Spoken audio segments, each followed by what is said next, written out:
Bonjour à tous, ici The Jailbreak Bay pour thejailbreakbay.com. Aujourd'hui, je vais vous présenter les nouveautés de l'iOS 6.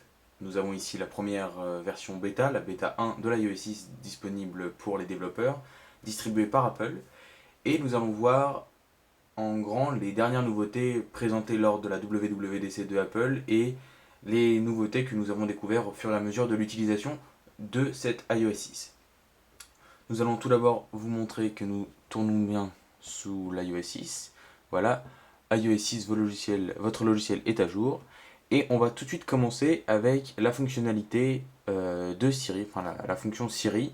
Alors je ne vais malheureusement pas pouvoir vous la présenter sur cet iPad puisqu'il s'agit de l'iPad deuxième génération, mais Apple a porté Siri à l'iPad troisième génération. Vous avez donc maintenant la possibilité d'avoir Siri sur un iPad 3. Alors Siri se présente comme ceci, comme vous pouvez le voir sur l'image disponible sur le site d'Apple.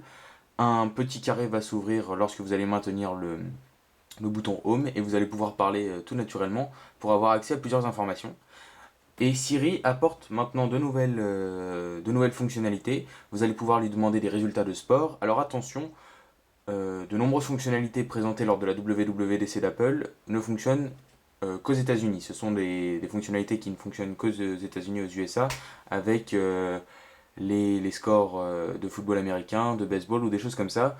Rien n'est indiqué, enfin rien n'est sûr, mais peut-être que cette fonctionnalité ne fonctionne pas avec les résultats de sport français tels que les résultats de foot, basket, handball, des choses comme ça. Donc vous avez le support des résultats du sport, vous avez aussi la possibilité de rechercher un film euh, via Siri, et vous avez aussi certains restaurants qui sont retrouvables par l'intermédiaire de Siri. Alors une fois que nous avons vu que la première fonctionnalité est Siri, nous allons maintenant parler de Safari. Donc nous retournons dans Safari, on va aller sur le site de The Jailbreak Bay.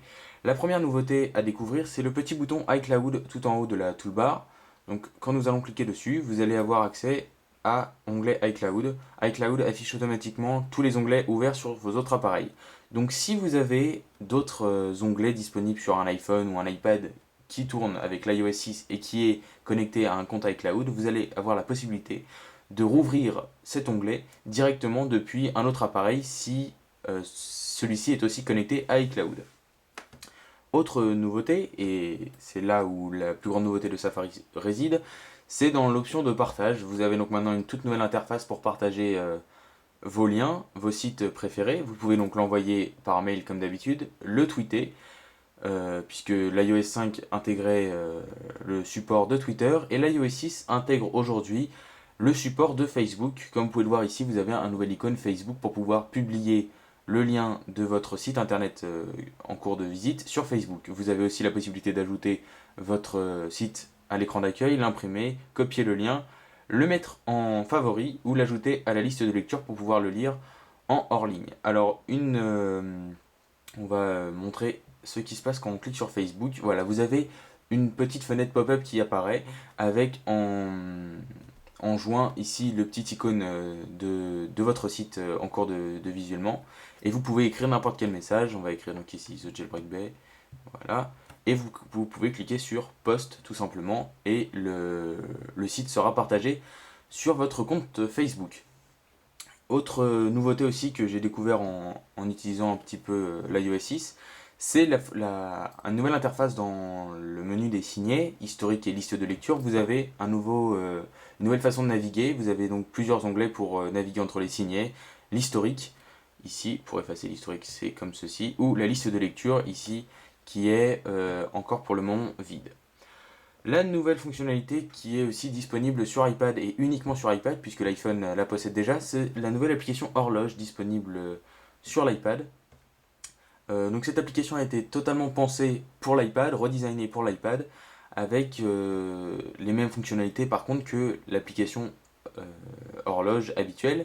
Donc vous avez ici des horloges mondiales que vous pouvez modifier, vous pouvez les déplacer, si je ne me trompe pas, voilà, vous pouvez les déplacer comme ceci à partir du menu d'édition. Et vous pouvez aussi, on va cliquer sur modifier, vous pouvez ici en ajouter une nouvelle en cliquant sur ajouter juste ici.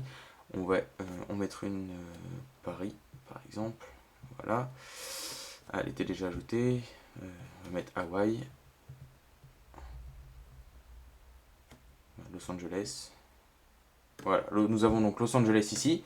Et vous voyez juste en dessous que vous avez les fuseaux horaires qui s'affichent sur une carte du monde, ainsi que la météo en cours, sur le pays que nous avons. Ensuite, vous avez donc l'option alarme. Vous pouvez créer une nouvelle alarme avec un horaire prédéfini, comme sur l'iPhone. Ça ne change pas, mais avec une toute nouvelle interface. Vous avez aussi le chronomètre. L'interface change énormément, de très beaux boutons pour démarrer un chronomètre. Vous cliquez sur démarrer, vous pouvez arrêter et réinitialiser le chronomètre. Et la dernière chose, la dernière option de l'application horloge, il s'agit du minuteur. Donc vous mettez le temps de minuterie que vous voulez démarrer et vous cliquez sur démarrer pour que le minuteur se mette en marche. On va cliquer sur arrêter et on va revenir sur le menu principal. La nouvelle fonctionnalité aussi disponible sur l'iOS 6 qui a été découverte par des qui a été découverte lors de l'utilisation de la bêta en avant-première, c'est-à-dire encore avant la WWDC de Apple.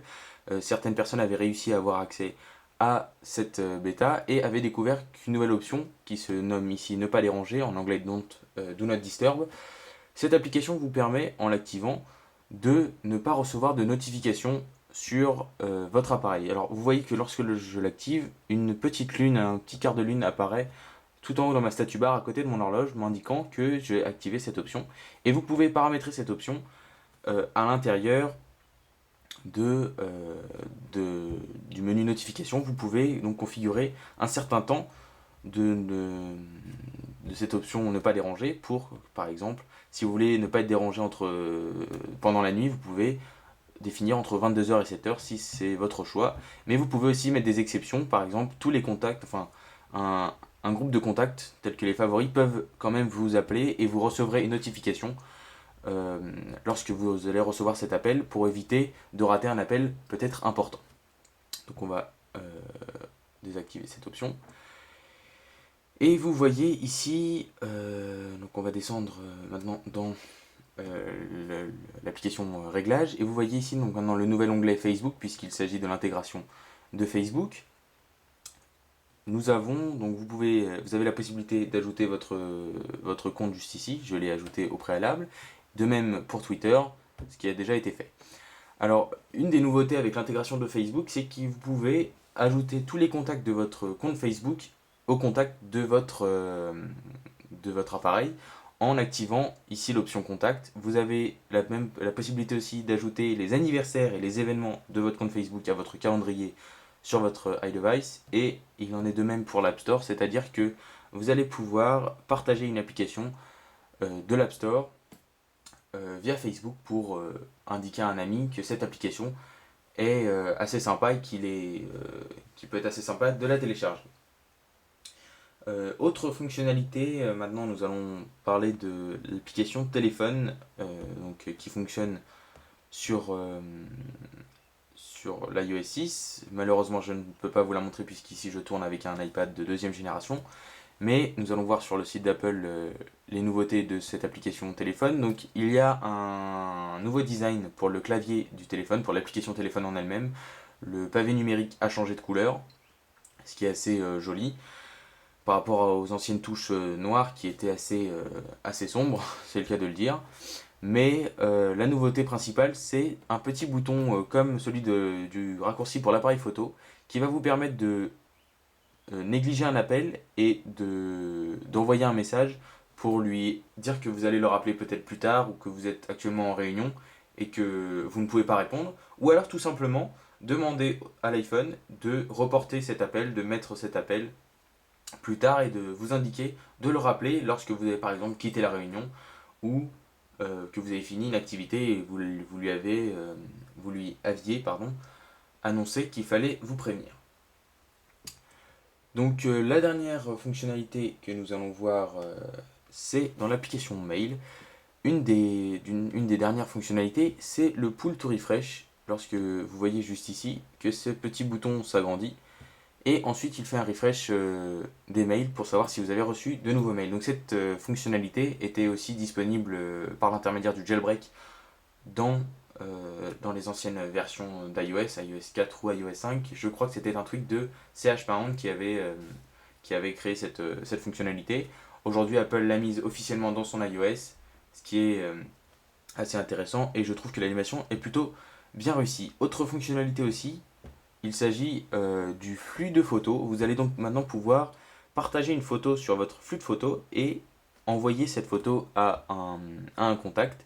Et celui-ci va pouvoir réagir sur votre photo, c'est-à-dire commenter cette photo. Donc c'est un petit peu un réseau social qu'Apple a créé ici. Donc nous allons par exemple partager cette photo dans notre flux de photos. Il suffit de cliquer sur le petit menu de partage. Donc vous avez comme d'habitude la possibilité d'envoyer la photo par courrier, Twitter, Facebook, la signer à un contact, l'imprimer, copier ou l'utiliser en fond d'écran. Mais nous, ce qui nous intéresse, c'est le petit icône flux de photos. On va cliquer dessus. Et vous allez pouvoir sélectionner un flux de photos que vous avez au préalable créé ou en créer un nouveau. Donc ici, on va déjà le remettre dans un que nous avons déjà créé. Nous allons ajouter un commentaire à cette photo. Donc présentation iOS 6 par exemple. Voilà. Et nous cliquons sur publier. Nous allons voir ensuite dans l'onglet flux de photos que nous avons dans donc ici notre album de flux de photos. Et vous avez ici une petite bulle en bas à droite. En cliquant dessus, vous allez voir ici en bas à gauche les commentaires qui seront donc ajoutés à cette photo. Alors ici, vous avez le premier commentaire qui a été ajouté lors de la publication de la photo, présentation iOS 6, mais vous pouvez, en cliquant sur ajouter un commentaire, ajouter un nouveau commentaire, ici on va marquer test tout simplement, et cliquer sur publier.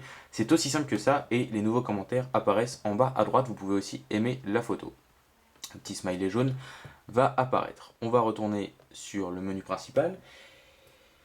Et maintenant, nous allons parler plus précisément de l'application App Store, qui a été refaite entièrement repensée. Donc, comme vous pouvez le voir, vous pouvez tout simplement glisser de gauche à droite dans les nouveautés, les sélections de l'App Store, nos favoris ou les classements des applications. Et vous avez, comme je vous l'ai dit précédemment, la possibilité de partager une application Facebook ou Twitter en cliquant sur le menu partage. Et vous pouvez cliquer sur un des deux icônes ou tout simplement copier le lien ou l'envoyer par courriel. Donc ici, on va par exemple publier cette application sur Facebook. Vous avez déjà le nom de l'application et le créateur qui a été ajouté au message. Il vous suffit de cliquer sur Post pour que cela s'applique. Il en est de même pour les autres catégories de l'App Store. Vous avez une totale refonte de l'application qui est beaucoup plus intuitive à mon goût. Voilà, vous pouvez glisser entre les différentes applications et les icônes apparaissent. On va revenir. Autre fonctionnalité aussi, il s'agit de pouvoir publier par l'intermédiaire de votre centre de notification un message sur Facebook ou un message sur Twitter, donc de tweeter un message. Vous avez donc deux nouveaux boutons, toucher pour tweeter. Quand vous cliquez ici, vous avez une fenêtre pop-up pour tweeter sur Facebook. Et l'autre bouton, c'est pour publier, publier sur Twitter. Et l'autre bouton, c'est pour publier sur Facebook. Comme ceci, il vous suffit de taper votre message et de cliquer sur Post, tout simplement. Je vous invite à regarder donc ma prochaine vidéo qui concernera plus précisément l'application Plan, puisque c'est une des grandes nouveautés de l'application, de l'iOS 6, pardon. Et elle mérite une vidéo consacrée à cette mise à jour, puisque nous avons de grandes nouveautés telles que l'abandon du système de Google Maps par Google, comme son nom l'indique. Donc je vous dis à bientôt et on se retrouve pour de nouvelles vidéos. Allez, salut à tous.